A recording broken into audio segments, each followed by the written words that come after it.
হরে কৃষ্ণ। আজকে একাদশী। একাদশীতে আমি ভোগ খাচ্ছি সাবু আর দুধ দিয়ে রান্না করেছিলাম, আর একাদশীর এই যে সব রকম দিয়ে সবজি বানিয়েছিলাম। আজকে বামন একাদশী। এই একাদশীতে এতটাই পুণ্য লাভ হয় নাকি একাদশী করতে পারলে খুবই ভালো। তো যাই হোক, ওই বালি আর বামনের একটা গল্প আছে, সেই গল্পটাও খুব সুন্দর, শুনতে পারলে তো খুবই মধুর গল্প। আমি এই একটু আগে শুনলাম, তোমাদের দিকেও একটু শোনাচ্ছি। বালির কাছে আমাদের ভগবান ব্রাহ্মণ রূপে গিয়েছিল, সেখানে গিয়ে বালিকে ভিক্ষা চেয়েছিল। বালি বলেছিল, যা চাইবে আমি তাই দেব।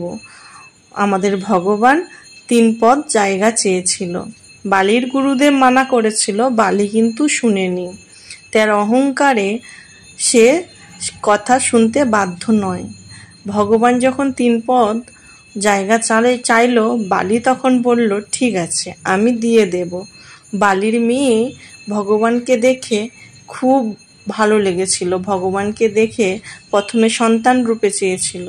তারপর ভগবান যখন 3 পদ জায়গার জন্য 2 পা ফেলালো, পুরো ব্রহ্মাণ্ড ঘিরে নিল, তখন বালির মেয়ে মনে মনে বলেছিল, এ যদি আমার সন্তান হতো, আমি বিষ পান করে মারতাম। ভগবান 2টোই বরদান দিয়েছিল। কলিযুগে কৃষ্ণর যে পুতনা রাক্ষসী, সেই বালির মেয়ে পুতনা রাক্ষসী হয়েছিল।